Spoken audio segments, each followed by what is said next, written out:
Bonjour à tous et aujourd'hui on va s'intéresser aux apports. On se pose généralement comme question quand on est débutant dans l'investissement immobilier du montant de l'apport qu'on doit réaliser. Est-ce qu'on doit mettre un apport? Est-ce que la banque va nous demander un apport par rapport à l'investissement? Si oui, combien?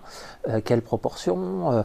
Donc en fait il y a plein de questions qui sont liées à l'apport. Alors la réponse va être très simple, pas plus simple que ça, c'est que si vous pouvez n'apporter strictement rien du tout lors de votre investissement. Tout simplement, il y a plusieurs raisons.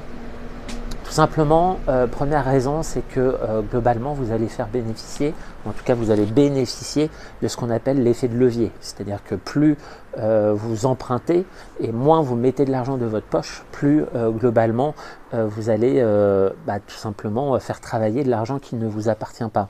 Et cet argent que vous n'avez pas mis dans cet investissement, vous pouvez l'utiliser éventuellement à autre chose.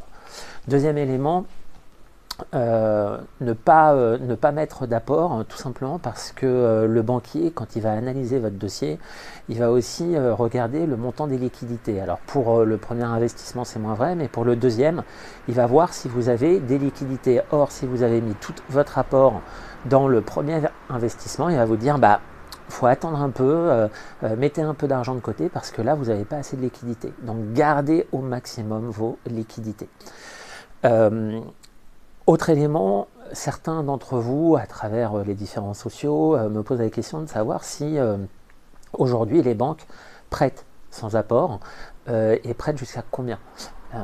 Moi, globalement, mes derniers emprunts, notamment le dernier qui date de 3 mois, eh bien, la banque m'a prêté à 115%, c'est-à-dire frais de notaire, prix de l'appartement et puis quelques petits travaux.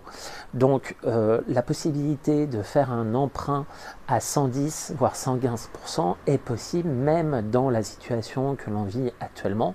Donc il ne faut pas se priver en fait de demander naturellement au banquier si l'apport est nécessaire.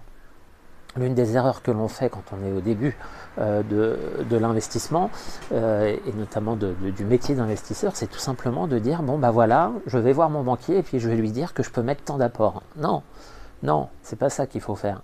Ce qu'il faut faire, c'est aller voir votre banquier, dire voilà, j'ai tel projet, avoir un dossier qui soit carré. Donc ça, j'ai déjà fait des vidéos, mais avec un descriptif du bien, votre patrimoine, vos revenus, vos liquidités, la rentabilité du bien, tous ces éléments-là, des photos, le montant des travaux avec des devis, tous ces éléments-là. Donc vous allez voir votre banquier avec ce dossier.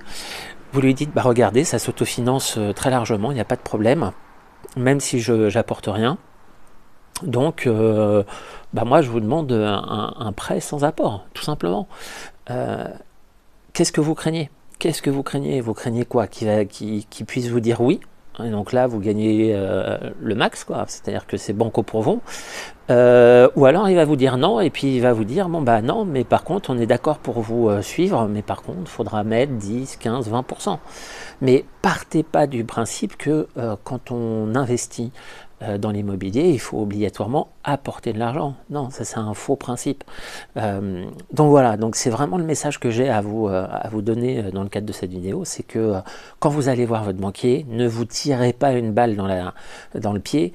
Allez voir votre banquier, montrez votre projet, donc défendez votre projet, et puis c'est à la fin que le banquier va vous dire ok, on vous suit, mais avec apport, ou alors au contraire sans apport. Donc attendez, échangez avec lui, montrez que vous êtes sérieux, et puis potentiellement, peut-être qu'il vous demandera un apport, mais ça sera peut-être que les frais de notaire ou que les travaux, mais voilà, ne définissez pas le montant de l'apport dès le début. Voilà, n'hésitez pas à me suivre sur TikTok, à vous abonner à cette chaîne aussi, et puis à poser surtout vos questions. Je suis là pour y répondre. Salut!